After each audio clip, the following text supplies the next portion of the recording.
Hey everyone, this is Roger from Almost in Full Color.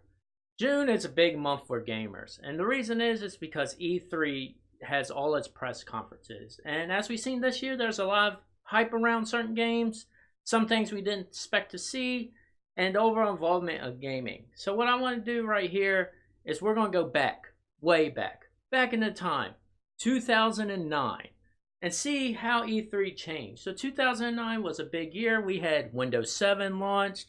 Motorola Android and iPhone 3GS was out. Circuit cities were closing everywhere. We were introduced to the K-pop band 21. But let's get away from all that. And let's talk about E309. First conference we had in 2009 was Xbox. And what was the first thing they talked about was Beatles Rock Band. This was monumental because this is when music was starting to get used to licensing on streaming. Like today, we have Spotify and Pandora still around, but we have Apple Music also, and we can explore music that way. But back in 2009, it was still legal issues, and Beatles Rock Band was a big movement there because they're actually licensing Beatles music. That was hard to find Beatles music for a while, and this was the first game to do that. And this was very successful, and it was one of the fun rock bands. Then we got to see Tony Hawk Ride. General theme you're going to notice it 2009 was peripherals. We had a lot of hardware controllers and stuff, and I'm sure y'all remember y'all's old Rock Band drums that is probably sold or sitting in a shed somewhere. But Tony Hawk Ride was another one of these peripherals that you got to ride on a skateboard. I remember looking forward to this and trying it out, and sadly was disappointed. So this one didn't pan out as well as we thought. Then we had Call of Duty Modern Warfare 2 was announced. And it was like this was a big time for Call of Duty. Obviously, this did well when it came out. Things that I noticed was weird about this press conference, some reason, we kept seeing a zoom in on the controller. Like this guy was doing monumental things. I don't know why this was done, but it was. It was really weird. And we got to see Call of Duty with the snowmobile. Then we were talked about Final Fantasy 13. We were finally seeing Final Fantasy on the Xbox. This was still the beginning of that, and it was amazing to look at. Next, we had Shadow Complex. If you were big into the Xbox Arcade back then, this was your highlight. If you remember 360, this was one of the games you talked about still to this day. It was very good. Got 88 overall. What was funny though during the E3 was there was a glitch. The robot went away, but your character was still on top of him, and it was like a little awkward cutout, so it made me laugh. Next up, we had Joyride, which was this avatar racing game. I was not interested in this. I don't know how many people were, but this kind of went way into like a Connect game, which we'll get into later. Next up, we had Forza 3, one of my favorite racing games. What this one introduced was the custom cars, so people online would create these custom paint jobs. I remember getting so many anime paint jobs of like Death Note and Dragon Ball Z, and this made the game for me, and this was one of the well received ones. Got 92 overall. This was a big game for Xbox in 2009. Next, we had Halo ODST. This was when you were playing as a regular soldier, went back in time, and kind of saw how people dealt with this instead of Master Chief. This game was pretty good. I enjoyed it a lot, but most people remember this for the Halo Reach trailer that was right after, and if you bought ODST, you got the beta. Sadly, a lot of people got it for the beta and returned the game. Missed out on a good one, but I did like how they were promoting these new Halo ODSTs. Next up was Alan Wake, which was storyline based, heavily by author, about a game by authors that was about an author writing a book that got lost and was living his story. This game was important at the time, but I don't think many people will go back. Then we kind of went into the online talk. Online was still getting big back in 2009. We were able to listen to music with Last.fm, who have heard that term in a while. Then we had Netflix. The big move here was you used to have to make your queue on the computer and then go on the Xbox and then watch it. But now we can make our queue on the Xbox. So we started finally getting these integrations. Sky TV for Europe. If you're in Europe, you remember the Sky TV. We didn't have the TV stuff in Xbox 360 like Europe did. But that was a big move. Zoom Video was still getting popular. Zoom, that service I haven't heard of in a while. The best feature of the Xbox 360 was announced here. Netflix Party. Netflix Party was one of my favorite features. Netflix, if you're watching this, please release this on PC, mobile. I loved it. This was a concept of you and a couple of your friends, which would appear as avatars like Mystery Science Theater 3000, and watch Netflix movies. The highlight here was Netflix was just beginning out. Horrible movies were on there, and I enjoyed it a lot. Me and my friends would stay up and watch a couple movies and just talk, and it was the best feature. Sorry to hammer that home, but I miss Netflix Party. And then we started getting social media announcements, so Facebook, Twitter started appearing on here. 2009 was also big on the Xbox because they revealed a Metal Gear Solid game. This was the start of Metal Gear leaving the PlayStation to make games on other consoles. And this was Metal Gear Solid Rising, which was Raiden, if y'all remember that. And then the last big announcement for Xbox was Natal, which is later known as Kinect as we know it today. And this was the introduction, no controller. We can move around, dance, do all kinds of crazy stuff. We can race without a steering wheel. And then they showed some stuff we never actually got to see used much. They had like this dressing game. They had people's conversation and they were picking outfits for each other. We kind of started seeing this in 2015. You could scan items. I don't remember ever seeing that coming out, but it was showing this uniqueness. They even brought out Steven Spielberg to announce some of this. So there was a lot of money going into this. There's this breakout game you could play. I couldn't find it ever being released. It was more of a tech demo. There was this game called Paint Party that looked awesome. You could paint. Then you could make shapes as this animal with this awkward scene they had in 2009. But I don't remember this either. And that looked like it could have been a fun game, actually, even though it was a tech demo. The biggest feature of the Kinect that I remembered here was Milo. This was like this kid you could talk to and interact with and to have a normal conversation. But this was made as a tech demo. We just saw a video at 2009, and it never really came out. It was used a little bit in Fable, but not to the extent it was shown here. And this was interesting there. So next up, we had Nintendo. So in 2009, Nintendo was the second day. And we were introduced to Super Mario Bros. Wii, which was 4-player 2D Mario. And this was very popular and still fun today. I actually enjoy this game still. Next up, we don't have much else to talk about, but the Wii Fit board. Who remembered these Wii Fit boards? They were a rave for a while. I never ended up buying one, but they were interesting. And then we were introduced to Wii Motion Plus. What was Wii Motion Plus? This little extender you plugged at the bottom of the Wii remote to make it awesome. I had one. It helped a little, but it wasn't as big as this made an impact. They introduced Wii Sports Resort because Wii Sports was awesome. I never got to play Resort, though. I heard it wasn't as good. And then you had the PGA Tour, golf games. The Wii and golf games were perfect for each other. And again, I hinted at this earlier, but they wanted to make games for everyone. And how they started this off was this Wii Vitality Sensor. I think I said that wrong, but this detected your heartbeat. You stuck your finger in this device, and you would get your vital signs. So, I never seen this, and I was looking this up. I was like, I don't even remember this being announced. Never came out. I was so confused. I was digging around. I think in 2011, 2013, they finally said, no, we're not releasing that.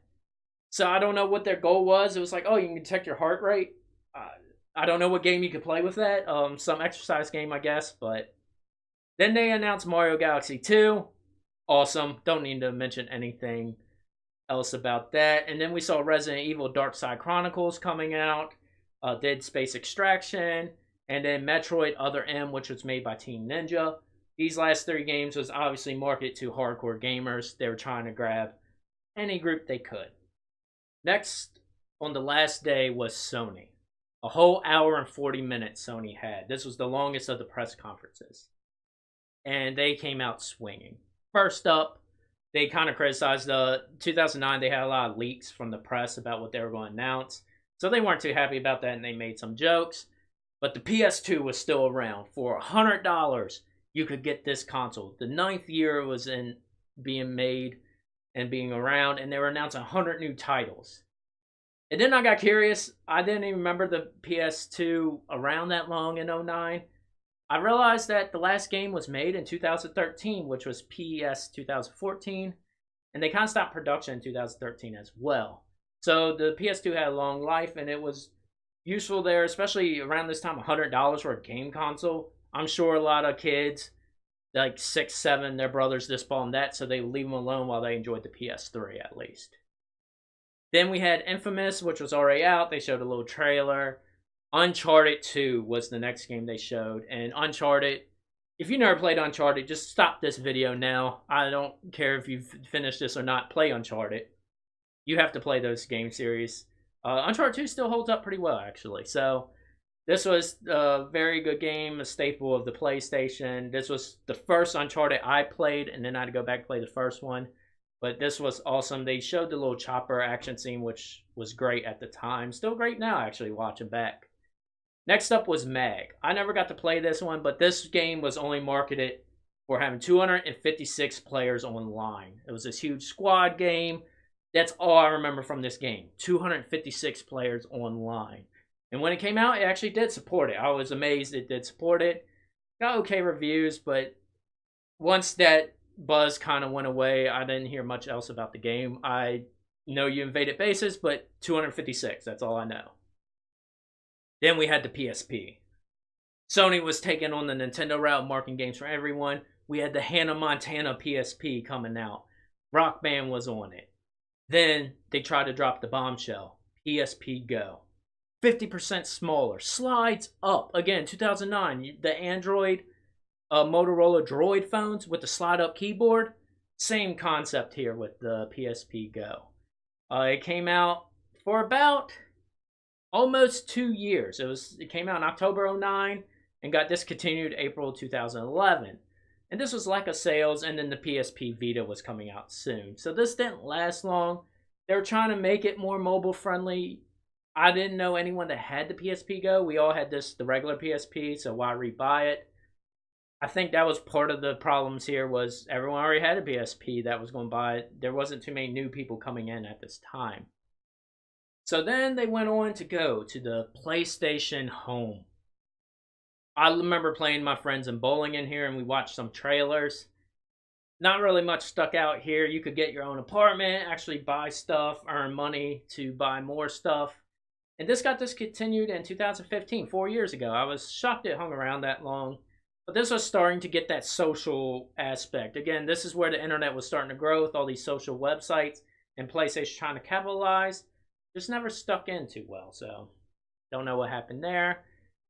Next up, we had PS3. They saved the best for last.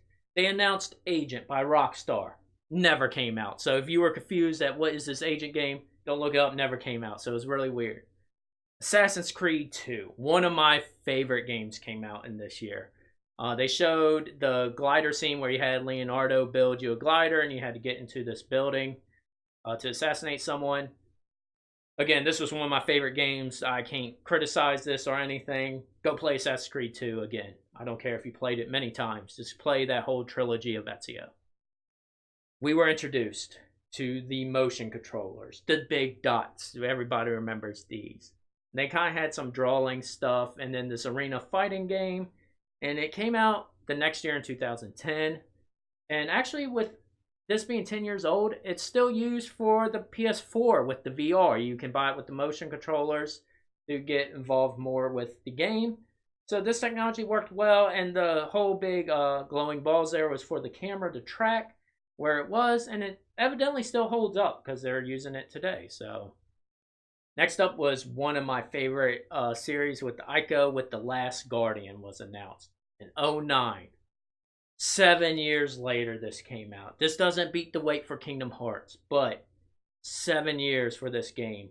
And watching the trailer back in '09, not much really changed from the 2016. I played this game when it came out, and just watching that, like, the graphics got a little better, but it was about the same look and feel. It was weird, and sadly, the game didn't get too great reviews because it was the same look and feel. It was, people actually did criticize it. Like, it felt like it played like a PS3 game. People criticized because it came out on the PS4. But I could see why just by watching this again. Then they announced Gran Turismo 5. I'm a big fan of racing games you got from the Forza. But Gran Turismo 5 came out and they added NASCAR Rally and karts. This game was awesome. This was a big highlight. So we just got hit with The Last Guardian, which never really came out, but that was a big game. Gran Turismo 5, and then they end it with God of War 3. The final chapter in the trilogy. There will be no more God of War 3 games. That was a lie. But this was the demo here. That was pretty awesome. It came out in 2010, and it was just God of War. Not much to talk about there. So overall, E3 brought us 3 kind of general themes throughout. Social media, you saw the Twitter and Facebook, and PlayStation was doing the PlayStation Home. Xbox was trying to integrate them in. So we're trying to get involved with social media and somehow with gamers. Some of them talk about uploading footage on Facebook. I didn't get into that. Nintendo and PlayStation, you saw, had the let's include everyone. They're trying to make games to get more people into gaming. So they're making it for general people and getting used to that. So we saw this inclusion of everyone can game, and we got a wide range of games in this year. And then you saw a lot of hardware peripherals. You got the motion controllers from Sony, the weird adapter from Nintendo, and then the Kinect, and then Rock Band, of course, was mixed in between. So we were still in this hardware peripherals stage. Nowadays, you don't see too much about it. It's just VR headsets, but again, like the joke with the drums in your garage, they probably still are there. You notice they kind of just went back to the controller. The PlayStation's the only one that kept like that motion thing. The Kinect is still used, but other than that, that was it there. But that was a recap of 09. It was interesting to look back. I enjoyed it. I'm curious with looking back maybe 10 years later for this 2019 E3 we just seen. I wonder what will stick around, what won't make it into production, and see how the overall theme prepared in retrospect. But anyways, this is Roger from Almost Full Color. Please like and subscribe to the video if you didn't play Uncharted 2. And always click the bell so you can watch other things here. And thank you for your time. I hope you enjoyed the video.